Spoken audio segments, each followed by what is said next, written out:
for you, and I know that you, again, capped off a great career at the University of Tennessee. Second round pick of they was with the Tennessee Oilers, Titans, but like they were still in their transition. They were Tennessee Oilers for a bit. So yeah, the Tennessee Oilers. And you go out. So let's talk about that for a little bit. That transition and just, going from, like I said, that was the mountaintop. So let's talk about how. Yeah. Yeah, man. I appreciate you asking about that, man, because a lot of people don't know this. Like my senior year, like halfway through my senior year, I strained my hamstring pretty badly. And so I didn't practice a lot my senior year and just finished off the season.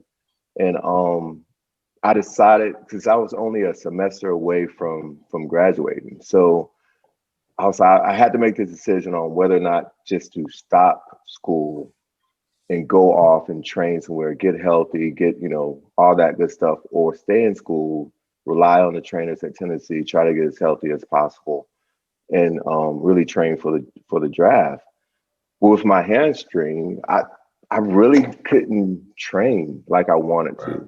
And plus I was trying to finish school and I ended up graduating.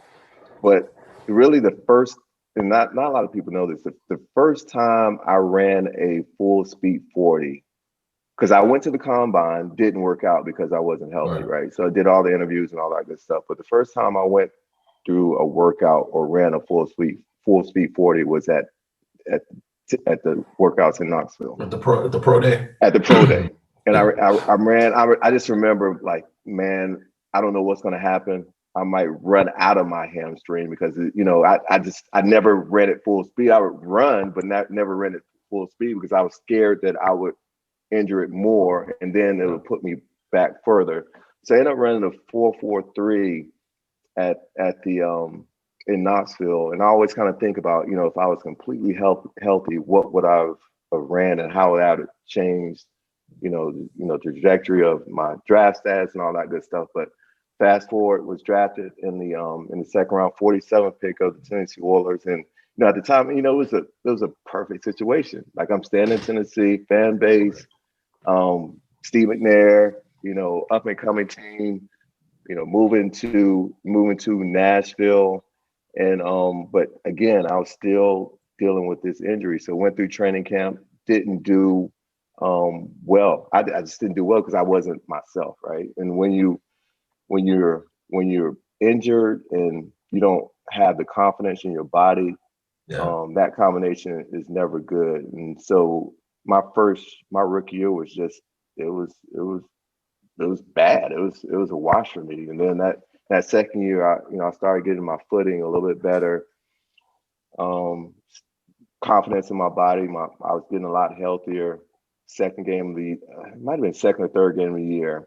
I just remember going on a 9 route, and it grabbed again. I was like, even I was going to start that week. Like that was the week I was going to start, right? And so it grabbed again, and I played 4 years. You always think about woulda, coulda, shouldas, and what if this would have happened. I'm blessed. I'm blessed to be drafted. In the second round by the Tennessee Oilers. Obviously, I wish my career would have gone better. I felt like, and we talked about this too before. I felt like I disappointed myself, right? And I disappointed my family. I disappointed my school. Disappointed you guys. Like all that stuff was going on in my mind, especially the first 3 years here in Tennessee because I was so visible. Hello, this is Jeremy from Blue Water Climate Control. I grew up in Tennessee, and when I was 9 years old, the World's Fair came to Knoxville. I was in awe of the Sun Sphere.